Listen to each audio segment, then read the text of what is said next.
नमस्कार मित्रांनो, मी जनार्दन शिंदे, MCM टीव्हीचा संपादक. मित्रांनो, आम्ही गेली 9 वर्ष झाली आमच्या या MCM टीव्हीतर्फे एक उपक्रम राबवतोय, ज्यांनी खरंच शून्यातून विश्व निर्माण केलेलं आहे, स्वकर्तृत्वानं नावलौकिक केलेलं आहे. अशा काही नामवंत व्यक्तीपर्यंत पोहोचून त्यांच्या कार्याला सलाम म्हणून आम्ही त्यांना स्टार महाराष्ट्राचा हा पुरस्कार देतो. अशाच पैकी आज आम्ही ज्यांची निवड केलेली आहे माननीय मधुकर शिवराम पाटील साहेब. आदिवासी कष्टकरी संघटनेचे ते अध्यक्ष आहेत रायगड जिल्ह्याचे. त्यांनी अनेक उपक्रम केलेत आदिवासी समाजाला जागृत करण्यासाठी, त्यांची उन्नती होण्यासाठी, त्यांचा विकास होण्यासाठी. जाणून घेऊया त्यांच्याचकडून त्यांच्या आतापर्यंतच्या यशाच्या वाटते. सर नमस्कार. नमस्कार. प्रथमतः आपणास हार्दिक शुभेच्छा. सर, पहिला प्रश्न असा आहे की आपण आतापर्यंत आदिवासी संघटनेसाठी भरपूर काम करत आहात. आदिवासी संघटना म्हटल्यानंतर एक कष्टकरी संघटना आहे, जेणेकरून आदिवासी लोक हे खेडेगावामध्ये राहणारे आहेत आणि ही तशी मूळ पुरुष आहेत, मूळ आदिवासी म्हणजे जसे की मूळ निवासी आहेत. या लोकांसाठी तुम्ही कष्ट करत असताना आणि त्यांच्यासाठी कार्य करत असताना तुम्हाला असं केव्हा ज्ञात झालं की आपण एक संघटना स्थापन करावी आणि जेणेकरून या संघटनेच्या मार्फत या लोकांचं प्रगती व्हावी? साधारणतः 1978 च्या पूर्वी महाराष्ट्रात, जेणेकरून कोकणामध्ये वेठ बिगारीचं प्रमाण खूप होतं. आम्ही काही समविचारी लोकांच्या मदतीनं जवळजवळ 10 ते 12 वेठबिगार ह्या रायगड जिल्ह्यातून सोडवले. मग तिथे शासनाची मदत घ्यावी लागली आणि मग ती सुरुवात आमची झाली. आणि मग एकूण बघितलं तर वीट भट्ट्यांवर जाणारा असंघटित आणि ज्याला आपण धावता कामगार म्हणतोय, फिरता कामगार म्हणतोय, वीट भट्टीवर जाणारे, त्यानंतर कोळसा भट्टीवर जाणारे, ह्यांचं एकूण दैन्य बघितलं तर खूपच वाईट. शासनाने वेगवेगळे संरक्षणाचे कायदे केले. मग त्यात बालकामगार विरोधी कायदा आहे, वेठ बिगारी विरोधी कायदा आहे, अट्रॉसिटी ऍक्ट आहे, म्हणजे दलित आदिवासी अत्याचार प्रतिबंधक कायदा आहे,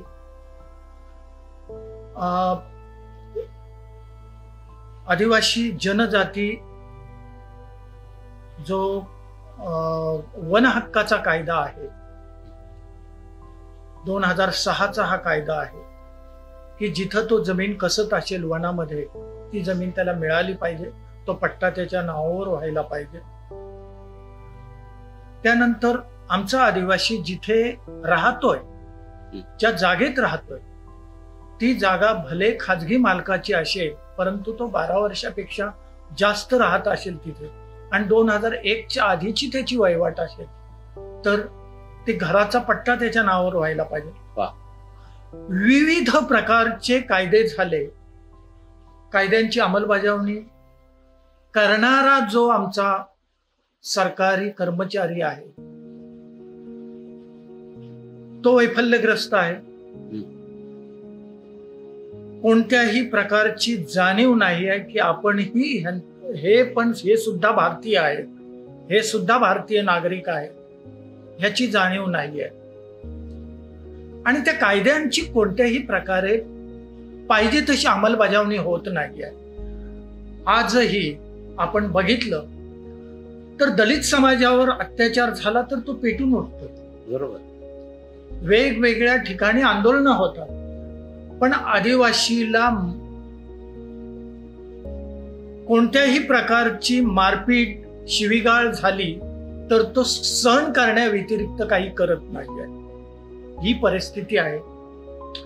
ह्या परिस्थितीला आता कुठेतरी छेद द्यायचा आणि हा समाज जो शोषित समाज आहे, ह्या समाजाला न्याय मिळवून देण्यासाठी समविचारी आणि ज्यांना असं वाटतंय की आम्ही या समाजाचे घटक आहोत, आम्हाला हा समाज जो शापित आहे त्याला मुक्त करायचा आहे, अशा जवळजवळ 70 ते 80 पनवेल, पेण, खालापूर, कर्जत आणि उरण तालुक्यातल्या 70 ते 80 कार्यकर्त्यांना एकत्रित करून कष्टकरी मुक्ती संघटना स्थापन केली. आणि या कष्टकरी मुक्ती संघटनेच्या माध्यमाने आपण वेठबिगारी निर्मूलन, त्यानंतर जिथे मग वनामध्ये आदिवासींची गावं आहेत, खाजगी जमिनीत आदिवासींची गावं आहेत, त्यांना त्यांचे प्रस्ताव करणं, कोर्टात जाणं, कोर्टाची लढाई लढणं, कायद्याची लढाई लढणं, हे सगळे प्रकार आम्ही सुरू केले. आणि ह्याच्यातून या सगळ्या लढाईतून यश मिळायला सुरुवात झाली. वा. साधारणतः 2003 ते 2006 ह्या कालावधीत आम्ही जे कर्नाटक वगैरे इकडे जे वेठबिगार जातात त्यांची जवळजवळ 30 ते 40 जणांची आम्ही सुटका केली.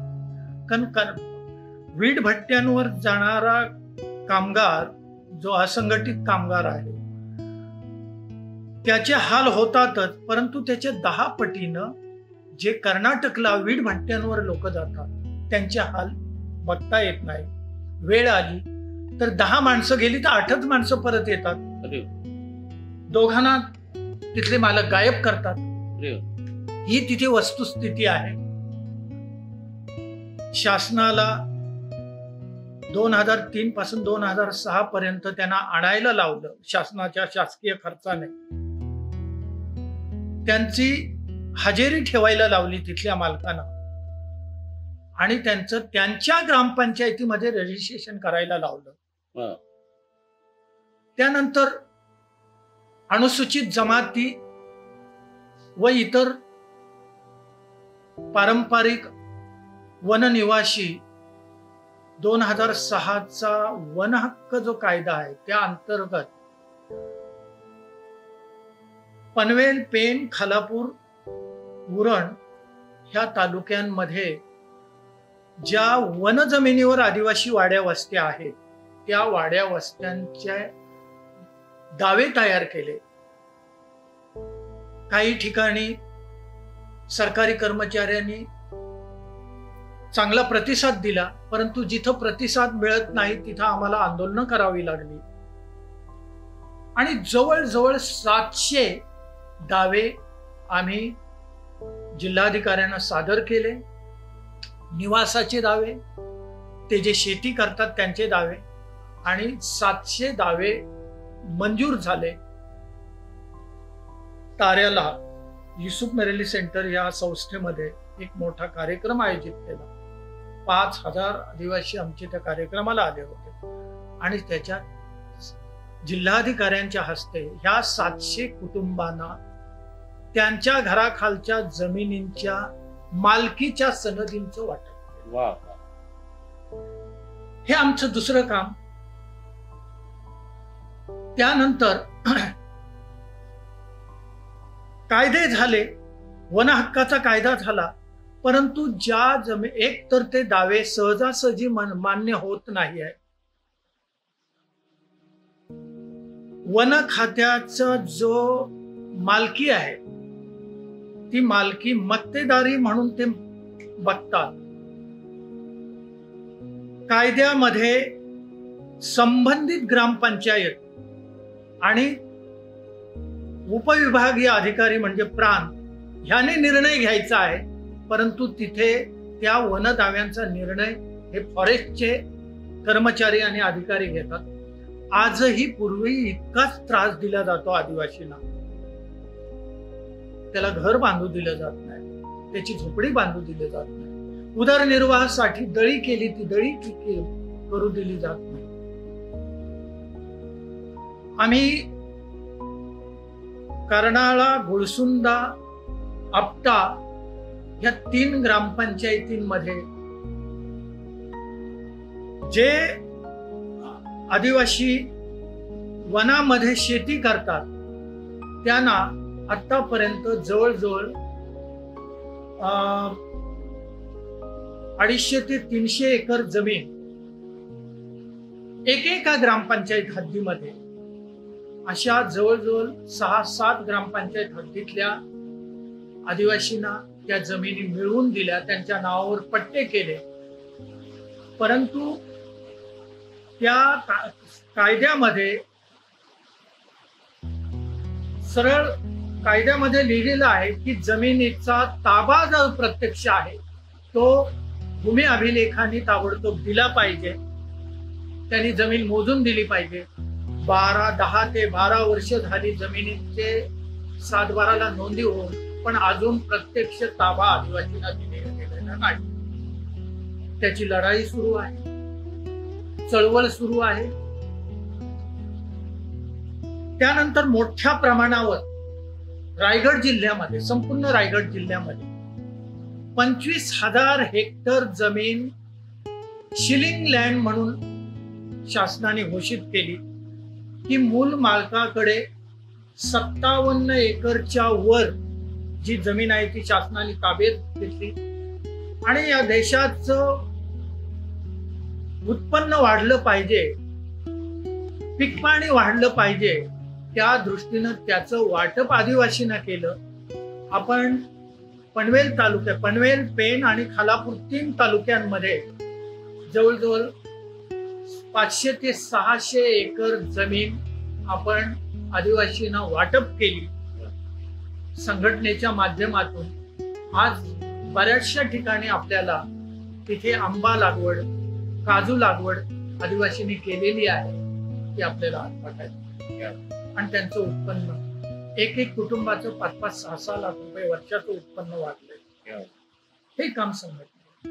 सर, साहेब, तुमच्या आदिवासी संघटनेमध्ये तुम्ही आतापर्यंत करत आलेलं कार्य, आतापर्यंत तुम्ही जी माहिती दिली ते खूप मोठं कार्य आहे आणि या कार्याला आमचा सलाम आहेच.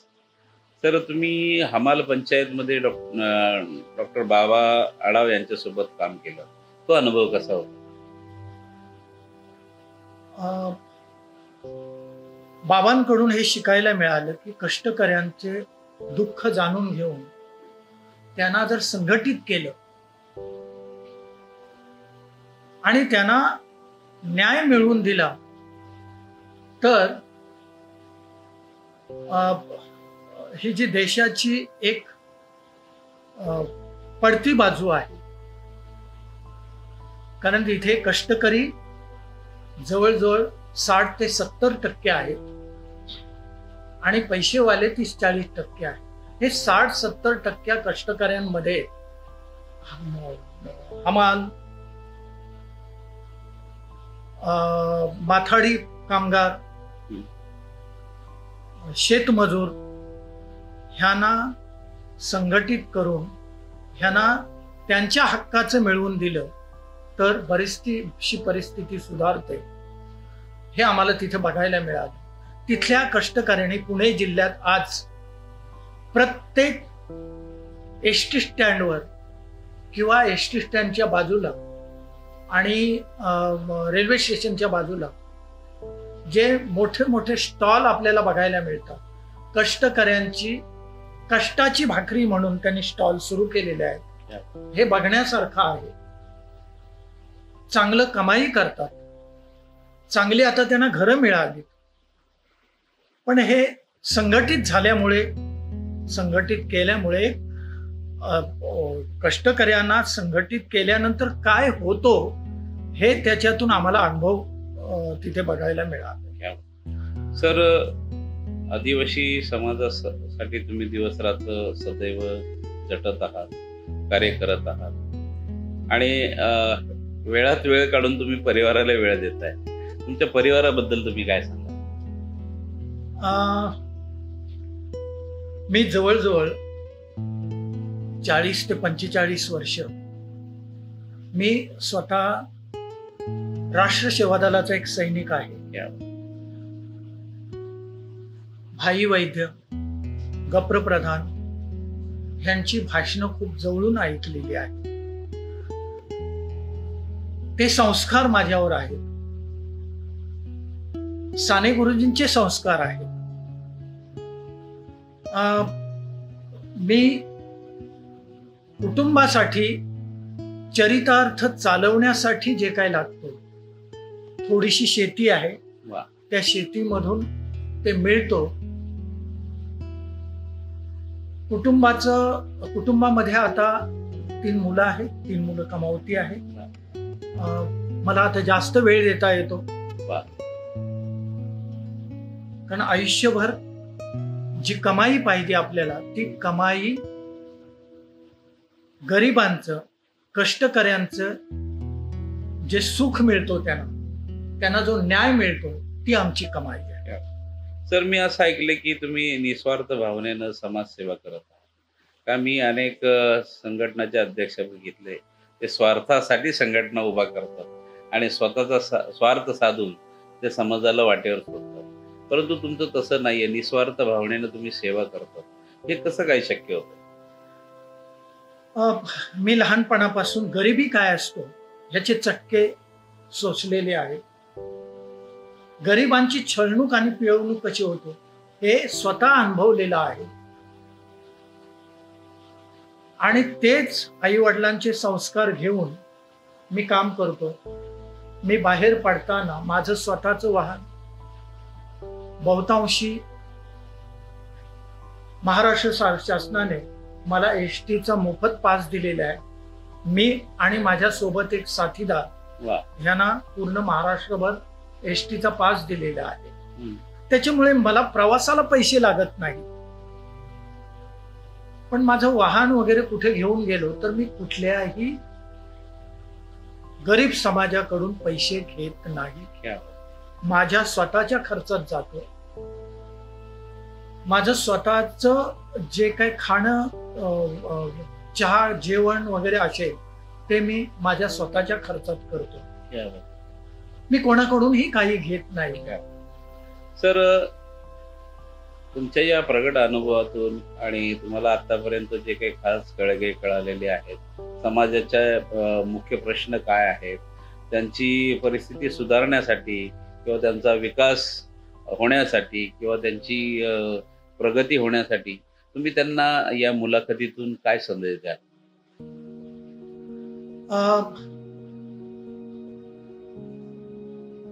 मी 2 गोष्टी सांगू इच्छितोय. एक तर आता आपल्याला जिथे जिथे अन्याय होतोय, त्या मग तो अन्याय शासनाकडून असेल, पोलिसांकडून असेल,